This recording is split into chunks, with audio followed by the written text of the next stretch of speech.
Selling your home without using a realtor. This video is all about the do-it-yourself process of selling your own home. We've got a lot to talk about, and it's all coming up. Stay tuned. Hi, I'm Warren Oberholser. I'm a local realtor in the East Bay Tri-Valley area in Northern California. My channel's all about helping both buyers and sellers get maximum results for one of their biggest investments, their home. If you're new to my channel, consider subscribing. I post new content regularly. And if this is your first time here, don't worry about taking any notes. I've created a blog just for this video. You'll find a link for it below in the show notes, so just sit back and enjoy. Okay, I'm going to start off by addressing the elephant in the room. Can you sell your home without using a realtor? And the answer is absolutely. And as a licensed realtor, I'm in the business of helping homeowners sell their residential properties. So that may present a bit of a conflict of interest for this video. However, if you're that person who's willing to take it upon themselves to learn and handle all the details involved in the home selling process,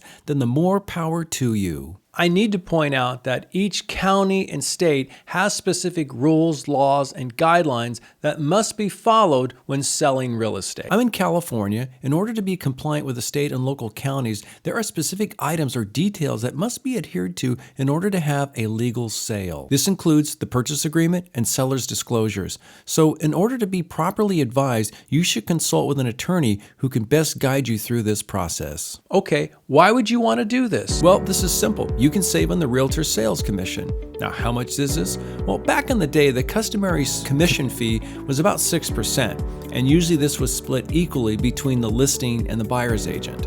Currently, in this environment, it's more about 5%. And I need to point out that if there is an agent representing the buyer, then it's split between two agents. Even though the buyer's agent is getting half, the total fee is paid by the seller. Again, this is an average or what is customary in the field. It can vary from sale to sale, and the commissions are negotiable. For example, if the sales price is $500,000, the 5% commission fee is $25,000. That would be $25,000 in savings if you're able to handle all the details. And the key is handle all the details correctly and legally.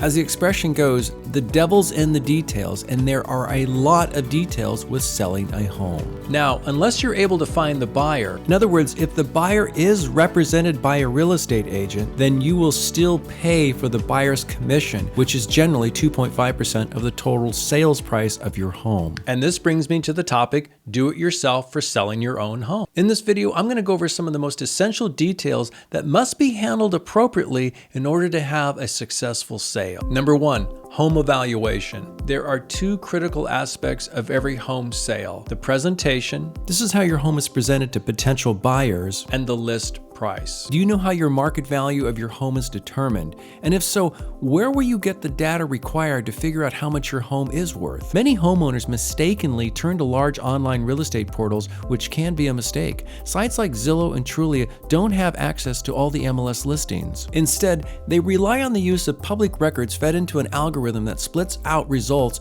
that have a median error rate of about 8%, according to Zillow's CEO. Now, that doesn't sound too bad, right? Consider this. March median sales price nationwide was $344,625. Suppose you list your home for that, but the real estate portal is telling your potential home buyers that your home is worth 8% less. That's more than $27,000. Imagine how many people wouldn't even look at your home if it's overpriced. Or worse, the lowball offers you'll get because of it. This does happen. One economist, by the way, found the error rate of Zillow's estimate to be much higher, as much as 20% too high or too low. To determine the current value of your home starts with reviewing the recent sold comps that are near and similar to your home. The MLS has this data, and one must be a member to access it. When a realtor determines the list price, they usually study the comps. There are three components or factors, which are active, pending, and sold. The sold area is the only number that is truly relevant for home value.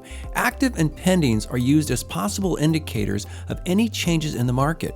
With this information and the condition of your home will help them come up with an appropriate list price. The key is to list your property accordingly so it attracts buyers. Number 2, marketing. Unless you've worked in advertising or marketing, You'll find to effectively and correctly market your home has several steps when done properly. the first one is Your home's description. This is the verbiage buyers will read that explain your home's features and any unique or what I like to call intangibles. An intangible is something like a great view, large lot, or a super outdoor living area. the next are the home's visual display. This covers print items like mailers and postings on the MLS or videos in YouTube. Let's start with pictures. You have stills and 3D pictures. 3D pictures have to be processed with special software. For videos, you have Steadicam walkthrough and stationary tripod videos. Last is aerial drone work. This would include pictures and videos. With these assets, You need to have somebody with the skills and equipment necessary to properly edit and display them so a buyer can understand and appreciate all the features your home has to offer. now once you put together your marketing package, Where will you post them so you get maximum buyer exposure? I'm not talking about Craigslist. I mean on the MLS website. My local MLS association only allows posted listings from its members. The members do have to be a licensed real estate agent who work under a brokerage. I believe Zillow offers some kind of service for sale by owners to post their properties on their website.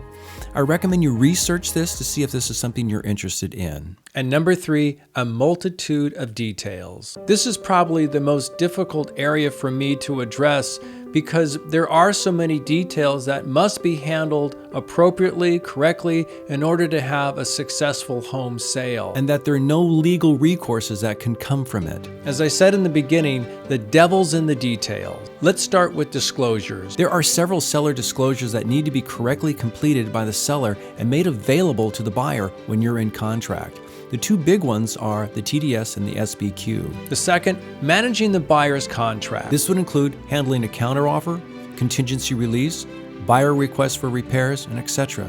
Again, I would recommend consulting with an attorney so you can be best advised. If a buyer is financing, Do you know how to assess if their offer is sound, especially if the buyer's offer is contingent on the sale of their home? another scenario is, what if you need the proceeds from the sale of this home going towards another home that you're in contract to purchase? Will you know how to properly structure both contracts? So to conclude on this subject, can a homeowner sell their own home? And the answer is yes. Is it easy? Probably not if this is your first time, and given the amount of details to accomplish. If you are seriously considering selling your own home by yourself, in other words, without using a realtor, then please do your own research. I would do a Google search for sale by owner and read as much as you can, both pros and cons. You'll find an article I posted on this in my blog. If you like this video, please give me a thumbs up, post any questions or comments down below, and if you haven't subscribed yet, consider doing so. I post new content regularly. If you found this video interesting, you may want to watch these other two, how to prepare for the legal paperwork when selling your home, and how to protect your belongings when it's on the market. So stay tuned. I have more helpful videos like this coming soon. Please reach out to me for any of your real estate needs or questions, and I wish you all the best on your home journey.